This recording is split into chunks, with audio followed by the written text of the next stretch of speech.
Tem situações que são pontuais que acontecem com a criança.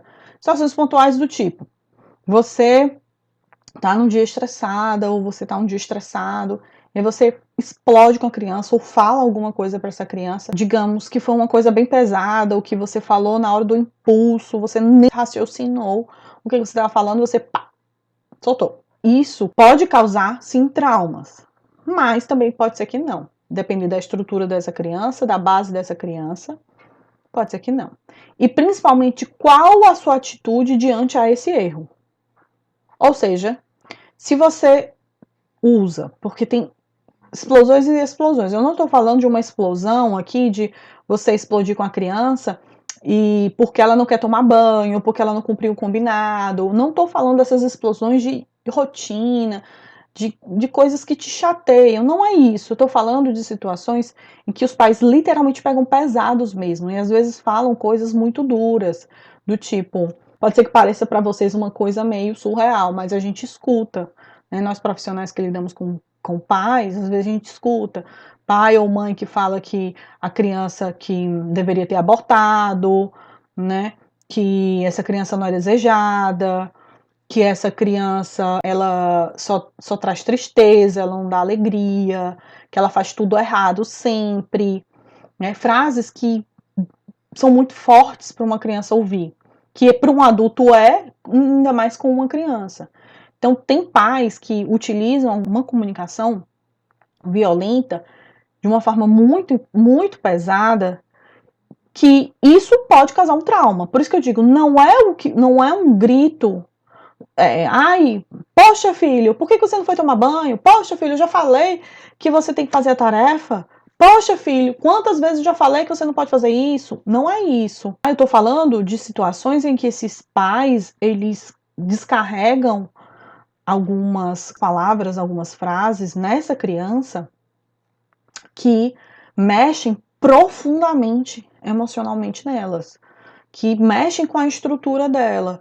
E a gente vê, por mais que às vezes pareça, assim, uma mãe ou um pai pode falar isso, tem muitos pais que falam. Muitos. Então, às vezes, é uma fala isolada, foi uma vez na vida que eu falei isso, mas isso pode ter causado um trauma. Pode. E essa criança, ela vai marcar para essa criança o resto da vida. Aí, o que eu sempre falo que, depender, depender da forma como você se posiciona também depois de uma situação, pode fazer uma grande diferença. Se você faz de desentendido depois, até se arrepende, mas sabe aquela coisa assim, eu vou entrar sobre esse tema de novo, pra quê? Eu vou relembrar, e fica cheio de dedos achando que é ruim relembrar, ou conversar sobre aquilo que você fez de errado, isso já é muito negativo, porque é aí que se reforça dentro da cabeça da criança que realmente aquilo é verdade. Se você tenta reparar aquele erro de forma muito humilde, de dizer, né, de pedir desculpas, de pedir perdão, de explicar que não era isso que, né, que você falou, mas você falou na hora da cabeça quente, e que isso não representa a verdade, que isso não é verdade, que você ama seu filho, enfim, você refazer a besteira que você fez, isso pode fazer uma grande diferença e essa criança dá um outro significado a isso. E, gente, criança é um serzinho que, assim, eles geralmente eles são tão, perdoam, eles não são assim de ficar, sabe, guardando para a vida inteira, só se for uma coisa que marca, mas se ele guardar, vai ser muito mais com ele, uma sensação dele, não tanto com rancor e ódio de outra pessoa. Então, eu sempre falo que é uma oportunidade de você reparar. Mas é nesse quesito que você corre um risco de traumatizar uma criança. Que é diferente, como eu falei para vocês. É diferente você dar um grito, ou você, no momento que você está estressado, no momento que você está cansado, e você extrapola de alguma forma, mas você não vai utilizar palavras que vão ferir a autoestima dessa criança, que vai ferir o emocional dessa criança. Não é. Então tá tudo bem, aí você também vai pedir desculpas, porque faz parte, as desculpas, ela tem que pedir mesmo, pedir desculpa pra criança, porque isso também ensina a criança a pedir desculpas, mas não é isso que vai traumatizar, não é. Aí entram algumas situações estressoras fora do ambiente de casa. Às vezes na escola, né? Às vezes um cursinho, um curso, em alguma situação, que pode marcar negativamente essa criança. E às vezes são situações bobas, que fogem um pouco do controle, que um responsável muitas vezes não tem culpa. Eu já peguei uma criança que ela viu na escola um colega vomitar. E isso, né?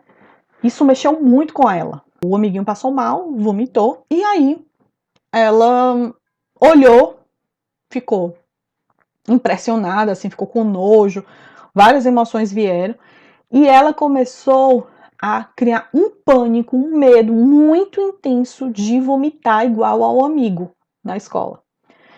E não ficou um medinho, ficou um medo de desespero mesmo.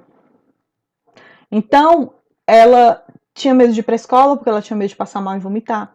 Ela entrava completamente, sabe assim, ela ficava completamente em pânico quando pensava que tinha que ir para a escola e começava a desenvolver uma crise de ansiedade. Então, de fato, aquilo pontualmente meio que traumatizou aquela situação, mas fugiu do controle de todo mundo e não tem como a gente prever que uma criança vai reagir dessa forma, vai ficar apavorada porque viu um colega passando mal e vomitando.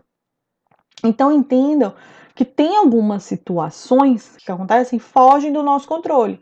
Mas essa trauma ela vai levar para a vida inteira? Não, não. Aí a gente vai trabalhar em cima disso, né, do encorajamento dessa criança, trabalhar esses pensamentos que levam ela a ter esse medo intenso. Por que ela tem tanto medo de vomitar? O que representa para ela essa questão do vomitar? Será que isso acontece com frequência? Assim, quantas crianças vão para a escola, passam mal e colocam tudo para fora? Se isso já aconteceu com ela, né? Ela já aconteceu isso com ela dentro de casa.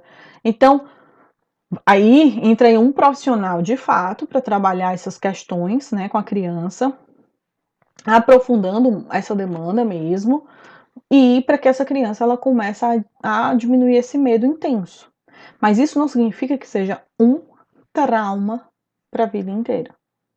Não é. Foi só uma coisa, situação pontual. Então, digamos que é um trauma a curto prazo, né? Uma ansiedade e um medo intenso a curto prazo.